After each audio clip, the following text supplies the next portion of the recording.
Hi, I'm Ken Kelsch, ASC.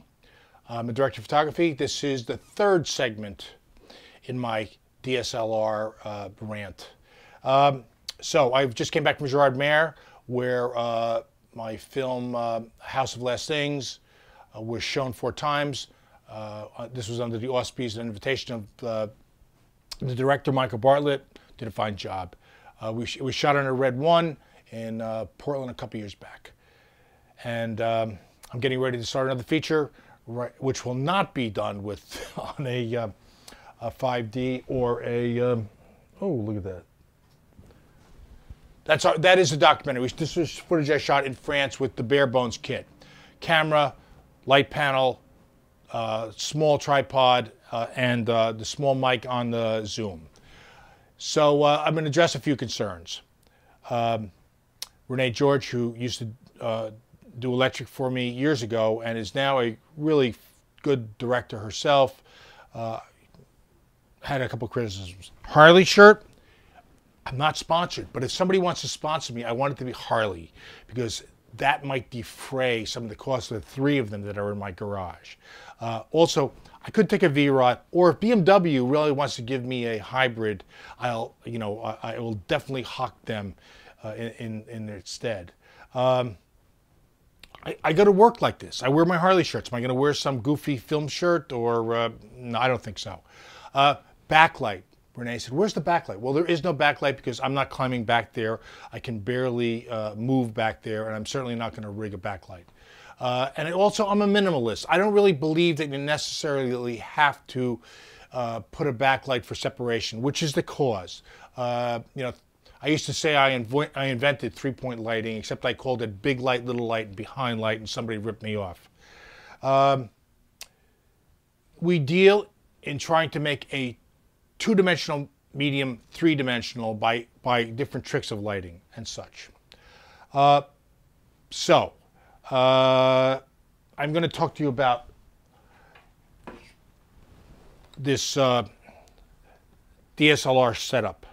Now, when I got this 7D, I got a little magnification device for focusing off the LED in the background. The LED is not great. It's very difficult for color rendition. It's a little iffy for exposure judgments, etc., etc. You'll get used to it. My mindset: I'm a DP. I worked with big crews. I don't want to be known as a one-man band guy. You know, I make narrative films. That means that the camera moves, that people move around, and with the shallow depth of focus, you really have to be on top of things. It's almost impossible just to roll the barrel. It's really impossible to do it by yourself.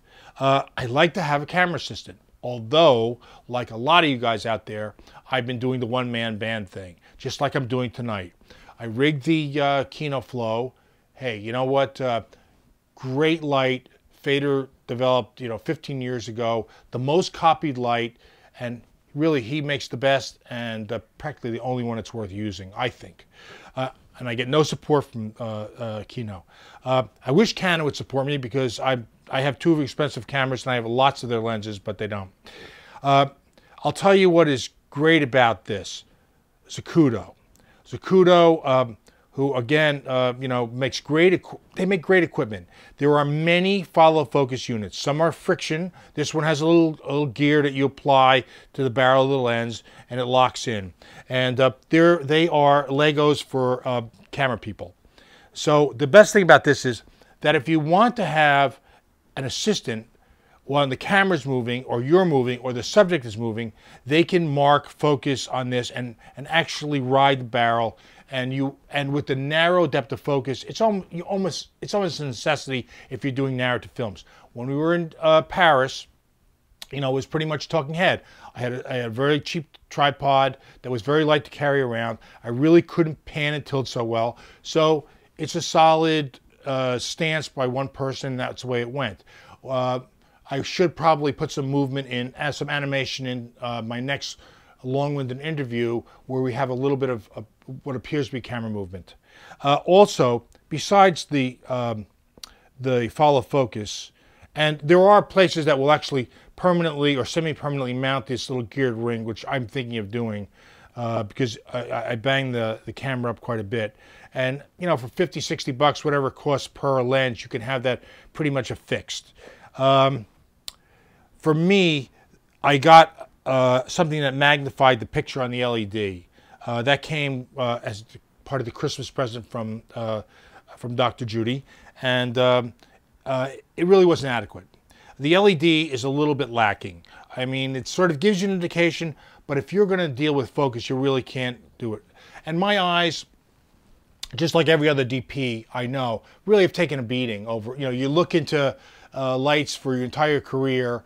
You know, I'm staring down the barrel of a 12K Fresnel or 18K par. It does its damage, as I found out late in life. It was always too macho to use the glass. I would just squint. I'd look at the sun. Don't do it, kids. Don't try this at home. The lifesaver for me is really the Zacuto finder. It's a great combination. The follow focus, the finder, and it has a peaking aspect to it that allows you to really help find the focus.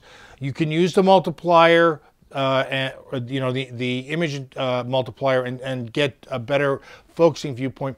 But if you're actually going to be on a dolly or a slider, or the person is going to be moving around, you really need somebody to take marks and do it. Now, if you're just, you know, doing a wedding, you know, it's catch a can, that'll be great. If you're doing talking heads, you'll get by without it.